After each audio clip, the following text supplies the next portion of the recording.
président de la République était cet après-midi dans la famille du feu général Sori Doumbouya, décédé la semaine dernière des suites de maladie. Professeur Alpha Condé est allé présenter ses condoléances à la famille éplorée. Sur le chemin de retour, le chef de l'État a été accueilli par les citoyens du quartier Sangoya, massivement sortis pour lui témoigner de leur fidélité. Les images du bureau de presse sont commentées par Kamara Aboubakar. La Guinée n'oubliera pas de sitôt le général Sori Doumbouya. Ce matin, c'est un chef d'État ému qui s'est rendu en banlieue de Conakry pour se recueillir sur la tombe de l'illustre disparu. Compagnon d'indépendance, Sori Doumbouya, grand officier des ordres nationaux, est décédé il y a 8 jours à l'âge de 84 ans.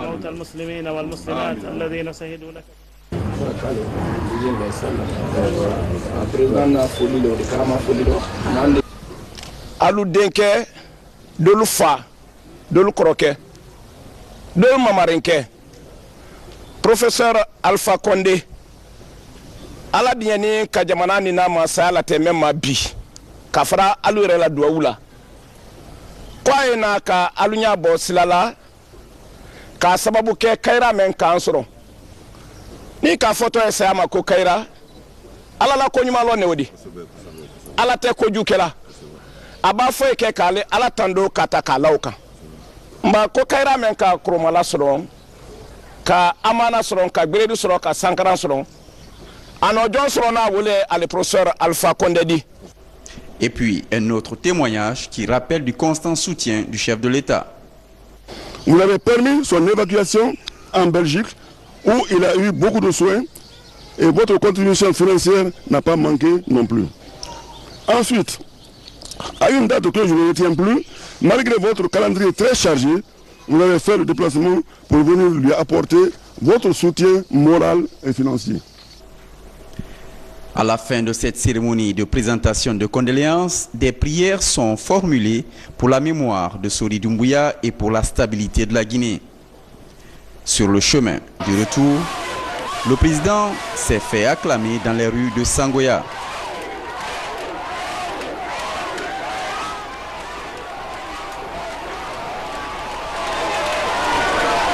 Ici, comme hier, dans les communes de Matam, Dixine et Kaloum, les rumeurs sur l'état de santé du chef de l'État se sont évaporées.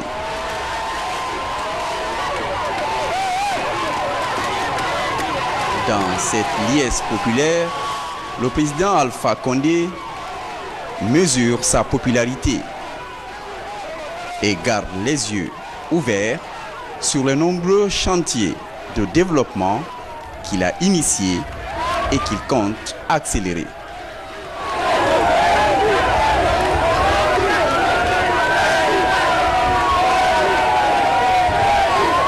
La population le comprend en l'acclamant spontanément et massivement.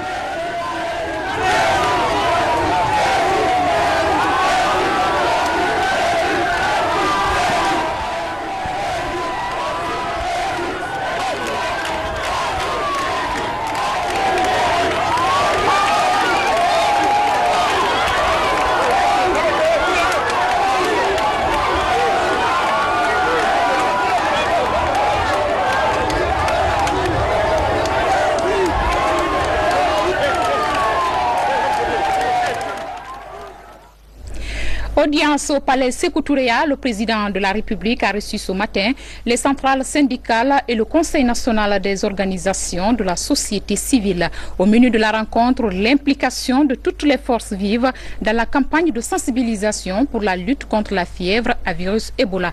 Mohamed Lamine Souma et Lajouat Sissé, bureau de presse de la présidence de la République. Et on le sait déjà que le processus... Par cette rencontre, le président de la République engage une autre bataille pour la lutte contre Ebola en Guinée, celle de sensibiliser toutes les couches socio-professionnelles du pays. Nous sommes confrontés aujourd'hui à une situation extrêmement grave. Il faut que chacun prenne conscience, c'est l'Ebola. D'abord, un premier ici, on recevait 50 vols à l'aéroport. Maintenant, on ne reçoit que 17. C'est-à-dire que ça fait plus de 77% de choses. Vous avez beaucoup de compagnies qui ne viennent plus, que ce soit Emirates, que ce soit Sky, que ce soit Air Mauritanie, etc.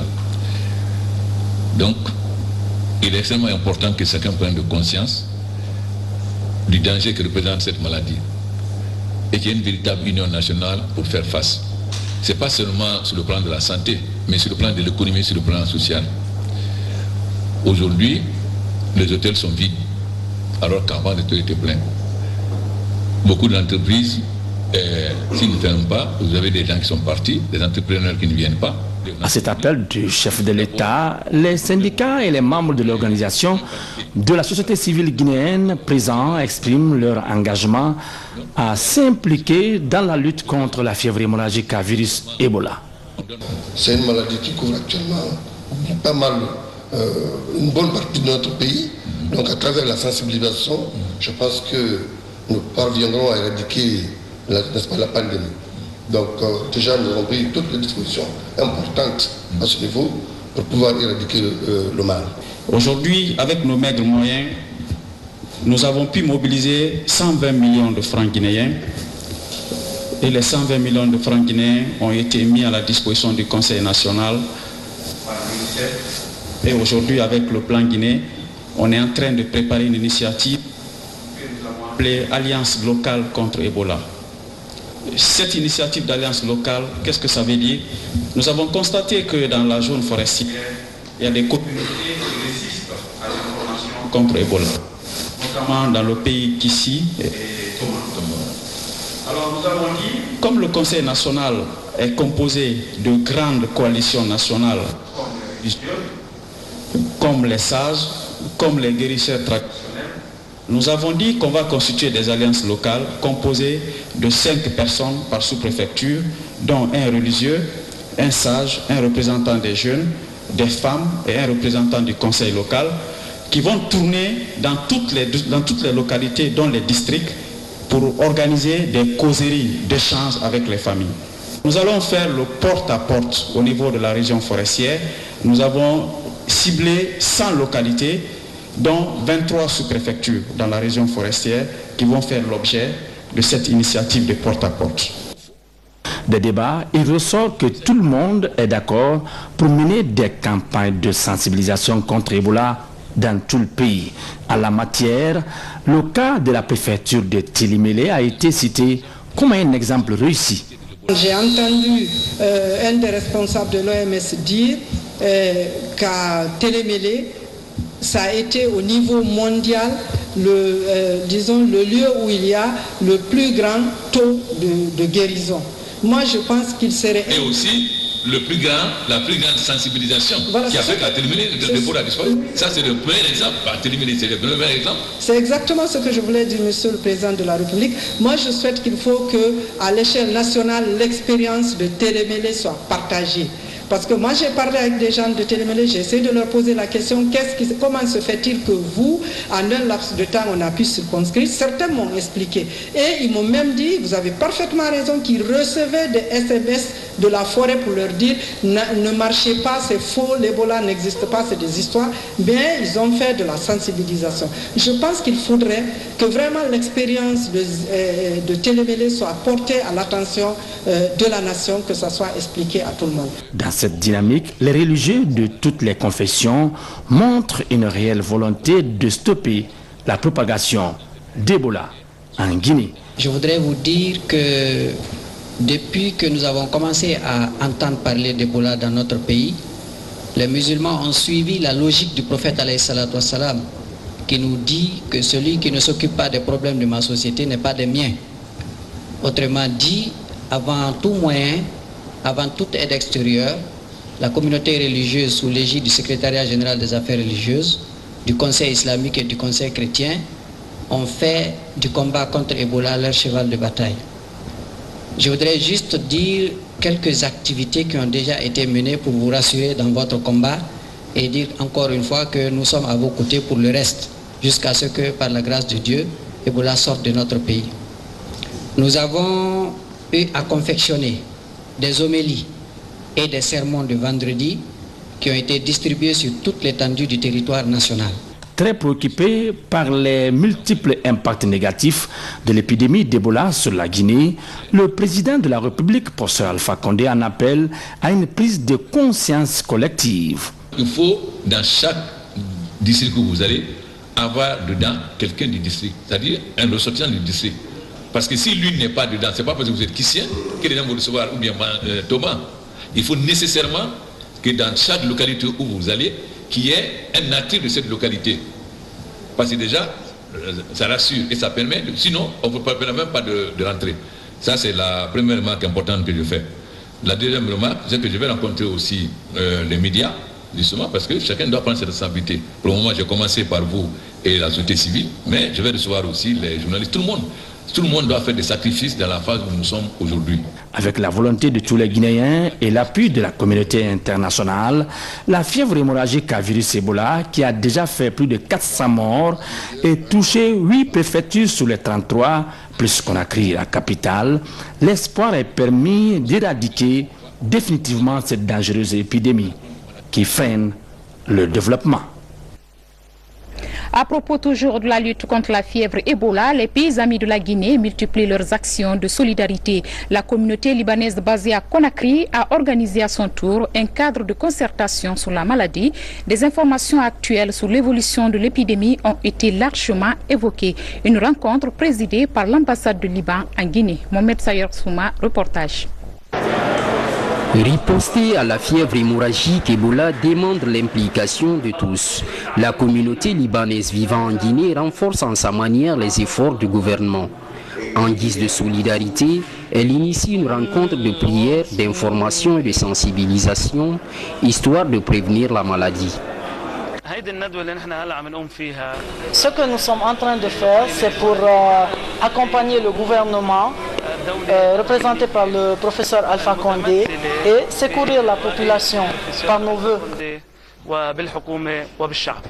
Les autorités du ministère de la Santé saluent la tenue de ce cadre d'échange sur la fièvre hémorragique Ebola et souhaitent une démultiplication de l'initiative pour une gestion efficace de la crise. Le premier élément par rapport à ce problème de l'Ebola, c'est que c'est la conscience de la population vis-à-vis de l'existence de la maladie et des dispositions à prendre pour éviter la maladie. C'est un problème qui n'est pas du domaine des spécialistes, c'est un problème de communication. Chaque communauté doit être sensibilisée parce que, comme on a dit pendant la conférence, c'est les mesures d'hygiène comme le lavage des mains, comme la protection et comme reconnaître les premiers signes et se décider à utiliser les structures de soins qui constituent l'élément principal pour pouvoir éviter la maladie. Cette rencontre se tient au moment où la Guinée a connu le plus grand nombre de cas d'Ebola, un bel exemple à suivre. Des contrôles sont également renforcés sur le long des frontières de la Guinée avec les autres pays. Pour s'enquérir du bon suivi de ces contrôles, le préfet et le bataillon autonome de Guékédou ont rencontré les agents basés dans les zones frontalières avec la Sierra Leone et le Libéria. Invite a été donc faite aux hommes en uniforme de veiller au strict respect des mesures de l'état d'urgence sanitaire. Sergent Alassane Gambi, correspondant de la presse militaire. Depuis la déclaration de la fièvre hémorragique à virus Ebola, Guékédou est parmi les zones les plus touchées du pays, ce qui préoccupe les autorités militaires et préfectorales. Elle visite les zones frontalières avec la Sierra Leone et le Libéria.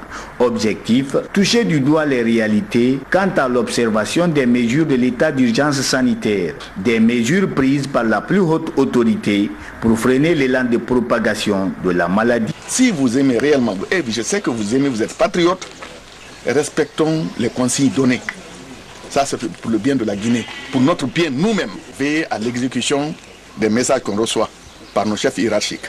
Kessene, Nongoa, Dandou et Wendekenama sont les localités visitées. Partout, les autorités ont invité les forces de défense et de sécurité à l'application correcte des mesures prises. Nous vous demandons de garder la frontière. Nous vous demandons d'être très rigoureux dans les frontières. Le Guinéen qui est malade, il ne doit pas traverser. Le Léonard qui est malade, il ne doit pas traverser. Personne. Le reste, ça, c'est entre vous et votre commandement qui va vous donner des instructions express. À ces postes frontaliers, les dispositifs de contrôle sont mis en place, toutes choses qui rassurent les populations riveraines. Justement, où en est-on avec l'application de ces dispositions sanitaires contre la fièvre Ebola? Suivez quelques éléments de réponse avec le ministre porte-parole du gouvernement et Dr Sakoba Keïta du ministère de la Santé. C'est un extrait de l'émission Coup de projecteur. Ce qu'il faut d'abord préciser et rappeler à l'esprit de tous et de chacun, c'est que l'urgence sanitaire nationale qui a été déclarée par le chef de l'État a été une manière de formaliser plusieurs mesures qui étaient déjà en cours. Dr Sakoba est présent, puisque cette urgence sanitaire nationale a été déclarée suite à une conférence qui a réuni plusieurs experts, tous les États qui luttaient contre Ebola, et au cours desquels les expériences ont été échangées. Au cours de ces échanges, les participants ont pu noter et bénéficier, entendre l'expérience guinéenne à travers la participation de Dr Sakoba, et bon nombre des mesures qui existaient déjà en Guinée ont de ce fait été entérinées dans la stratégie globale de lutte. Donc il y a certains éléments nouveaux dans la déclaration d'urgence sanitaire nationale sur par exemple l'interdiction de déplacer les corps, l'interdiction pour les contacts de quitter leur zone, même si c'était dans les faits plus ou moins appliqué, et d'autres mesures plus contraignantes avec des mises en garde notamment contre les personnes qui refusent ou qui essaient de soustraire les malades ou les contacts au contrôle médical. Donc de manière générale, la déclaration d'urgence sanitaire nationale a été une manière d'entériner et de formaliser un certain nombre de mesures qui existaient déjà, mais aussi de leur donner un caractère solennel pour que sur le terrain, les autorités administratives, mais également les citoyens sentent la contrainte qu'il y a derrière et l'absolue nécessité qu'il y a à respecter ces mesures. Vous aurez l'intégralité de cette émission juste après le journal avec Isidore Gonana de Tunkarata. À présent, nous allons vous faire découvrir une organisation paysanne qui s'investit dans le domaine agricole. Il s'agit de la coopérative agro-pastorale L'Anfema de Koba. Depuis la création de l'organisation, des avancées sont enregistrées, mais les paysans sont confrontés à des difficultés financières pour mettre en œuvre un autre projet qui leur tient à cœur. Kerno Ousmane Diallo était dans les champs de la coopérative. Suivi. C'est la phase de repiquage du riz dans les plaines de Koba, une des sous-préfectures de Bofa, considérée comme un grenier agricole du pays. Pour réussir le pari de l'autosuffisance alimentaire en Guinée, les paysans ont formé la COPALCA, coopérative agro-pastorale L'Anfema de Koba, une organisation qui regroupe depuis 2011 360 personnes encouragées par Souma Isiaga, convaincu du potentiel agricole de la zone. Sur ces plaines, la coopérative a aménagé 7 hectares de riz en mettant à profit ce motoculteur, un don du chef de l'État. À 3 km, c'est une plantation de manioc que les membres de la coopérative entretiennent. Après 3 ans d'investissement collectif dans le domaine agricole, ils affichent de nouvelles ambitions. On finance à notre propre fonds. On n'a pas de financement. On a fait des actes quand même. On a fait des champs de riz. La première fois, l'an 2011, on a fait 5 hectares. L'an 2012, on a fait 10 hectares. Et on a eu quand même à trouver 150 hectares de comme domaine à Bolonta. Donc on a sur ce projet, on veut réaliser ça. Le domaine de 150 hectares, le voici. C'est la plaine de tous les espoirs pour la coopérative. Les notables de Bolonta, également membres de la coopérative, ont cédé le droit d'exploitation de ce domaine agricole pour une période de 10 ans. Souhaitent la mise en valeur de cette plaine, mais si la main-d'œuvre est disponible, il faudra s'investir pour obtenir les moyens techniques et œuvrer pour le désenclavement de Bolonta afin de faciliter l'acheminement des récoltes. On a des problèmes, des sérieux problèmes, des problèmes financiers. Vous avez 360 personnes à votre compte. Vous n'avez aucun financement. Donc on évolue de dette en dette. On prend des dettes, on travaille pour ne pas rester comme ça. Après la récolte, quand on paye la dette, on n'a plus rien. Selon les techniciens de la coopérative agro-pastorale L'Anfema de Koba, plus de 600 tonnes de riz pourraient être obtenues ici annuellement après l'exploitation de la plaine, d'où l'intérêt accru de la coopérative pour son aménagement. On en vient maintenant à la relance des centres de perfectionnement administratif. La première phase du projet portera sur la formation de 1200 jeunes fonctionnaires dans la gestion administrative. C'est une action du ministère de la fonction publique dans son programme de formation des jeunes cadres guinéens. Gassama Mamadi, explication. C'est dans les années 1986 que l'administration guinéenne a été dotée pour la première fois d'un centre de perfectionnement administratif. Par manque de suivi, ce centre a cessé de fonctionner. Grâce à la volonté politique des nouvelles autorités, un nouveau centre est relancé et mis à la disposition des cadres de l'administration publique guinéenne. Et a pour mission la mise en œuvre de la politique du gouvernement dans le cadre de la formation en cours d'emploi des agents de l'État et de la recherche administrative. Donc à ce titre, il est chargé d'organiser des sessions de formation à l'intention des agents publics, de contribuer à l'élaboration des plans de formation ministérielle et d'organiser aussi des stages probatoires à l'intention des nouveaux fonctionnaires. Placé sous la tutelle du ministère de la fonction publique, de la réforme de l'État et de la modernisation de l'administration, le centre de perfectionnement administratif, en plus de sa vocation de formation, va contribuer à la promotion de la couche juvénile à travers le projet Rajeunir et féminiser l'administration.